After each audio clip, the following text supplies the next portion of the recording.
Ya, gue kembali lagi dengan Just Talk sekarang bahas UEFA Nation League. Oke.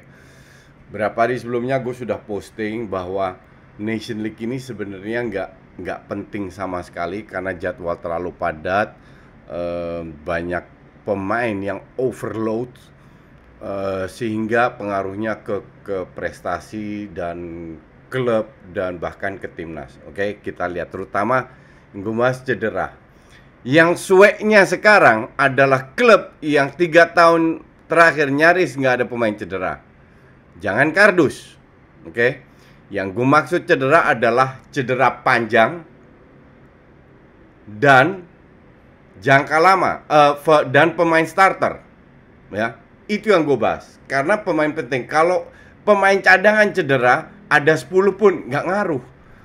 Kenapa gue bilang begini? Karena kemarin pas gue bahas Liverpool nggak pernah cedera atau apa namanya, keluarlah dengan list bahwa pemainnya banyak cedera. Ya elah, pemain kayak Shaqiri nyaris nggak pernah main, dihitung juga. Pemain you name it lah, pemain cadangan-cadangan semua yang cedera dihitung juga. Enggak, starter dong yang kita bahas.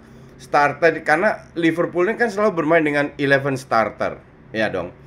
Kecuali kalau kena COVID contohnya, itu kan cuma 2 minggu bisa main lagi, itu masih oke lah. Tapi yang bener-bener cedera panjang, ya at least 3 bulan lah, itu kan berpengaruh.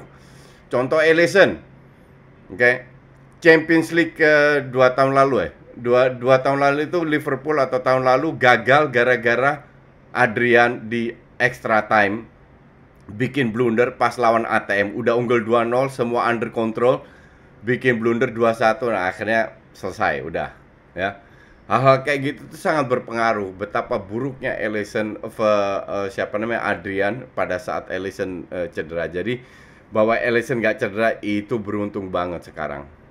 Cuman kita lihat siapa aja yang cedera. Terakhir ditambah Robertson. Bahkan berapa jam yang lalu gue lihat Henderson keluar tidak fit, ada masalah dengan otot. Otot itu ringan, tapi bisa aja let's say 1 match nggak ikut. Back 4 itu cedera semua, out semua. Ditambah Salah, oke? Salah kena COVID, ya mungkin 2 mingguan lah. Tapi yang penting ini kan back 4. Oke, lu punya Milner, tapi apakah iya Milner bisa tiap minggu main bagus? Ya kan enggak. Ujung-ujungnya Phillips sama Williams main.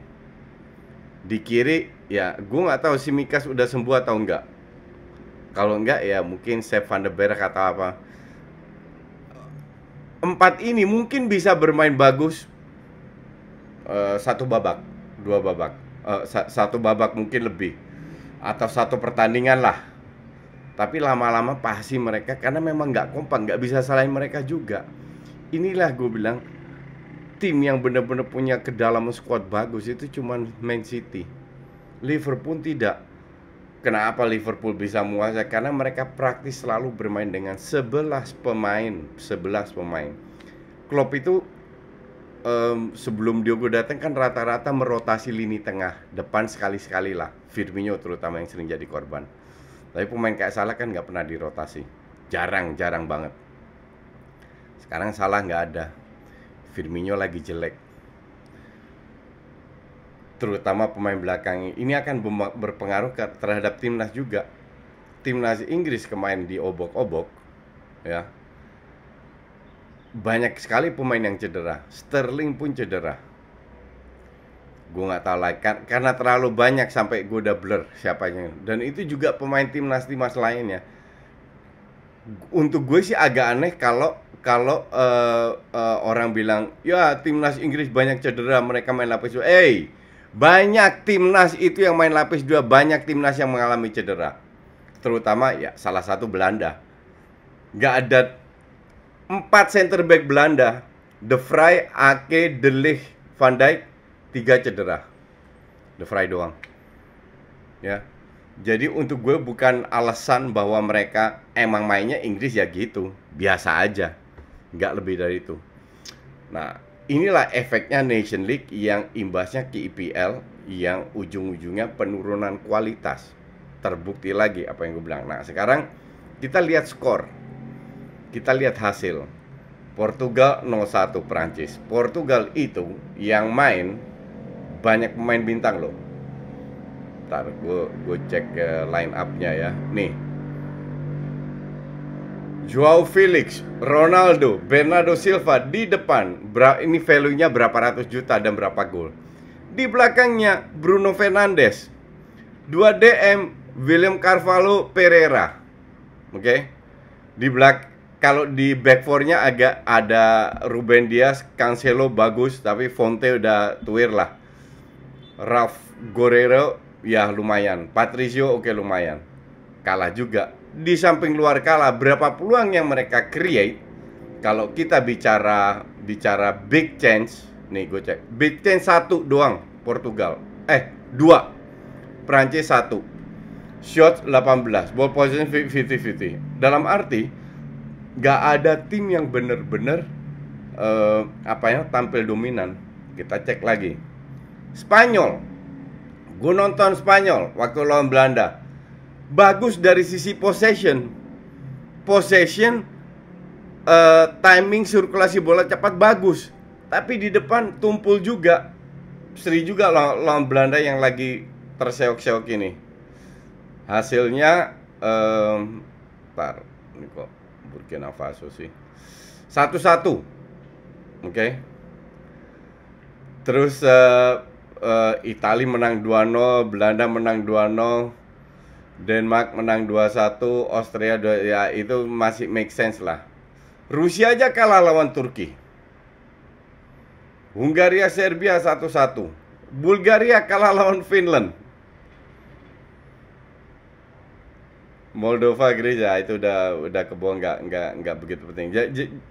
Dan dengan skor-skor seperti ini, aku lihat 4 Final Four. Jadi yang lolosin kan cuman di League 1 ya. Di League A grup tiap grup itu kan lolos cuma 1. Ada 4 grup. Nah, itu yang masuk ke Final Four. Final Four tahun lalu itu ada 4.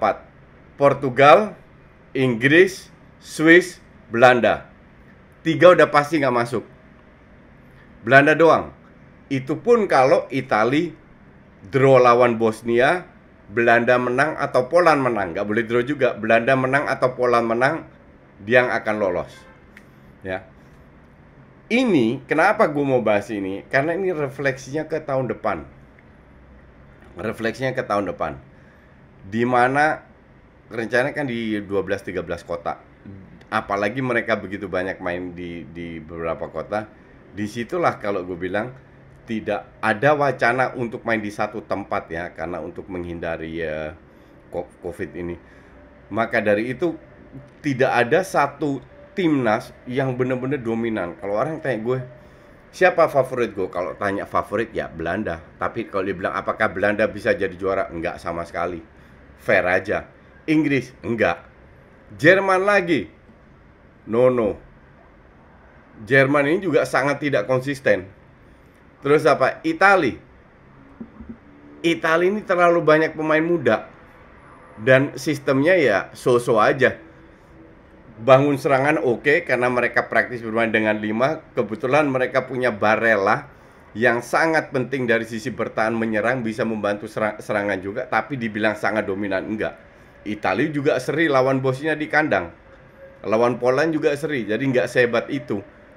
Lawan Belanda aja 1 babak main bagus, seri juga. Siapa lagi? Belgia, kalau gue bilang generasinya Company masih sehat, Kevin De Bruyne masih muda, itu lebih bagus daripada sekarang. Hazard yang masih on fire, Lukaku juga lebih muda. Sekarang ya so-so, nggak bagus-bagus amat. Bahwa mereka menang lawan Inggris ya Inggrisnya aja katrok. Nah, yang lain-lain kan kalau gue bilang nggak terlalu banyak. Portugal di atas kertas iya, tapi Portugal tahu sendiri banyak dribbling, skill individu, pada stuck bingung mereka. Prancis juga ya Prancis gitulah, lebih bermain konservatif, ngandelin skill individu.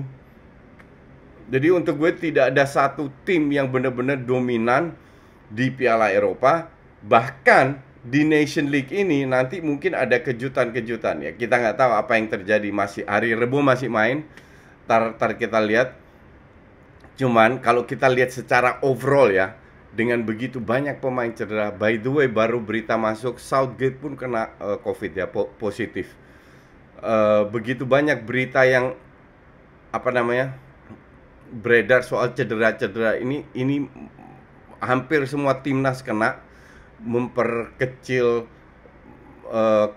merendahkan kualitas timnas dan juga overload pemain. Jadi jangan heran kalau kedepannya itu masih ada beberapa pemain yang cedera, pemain inti.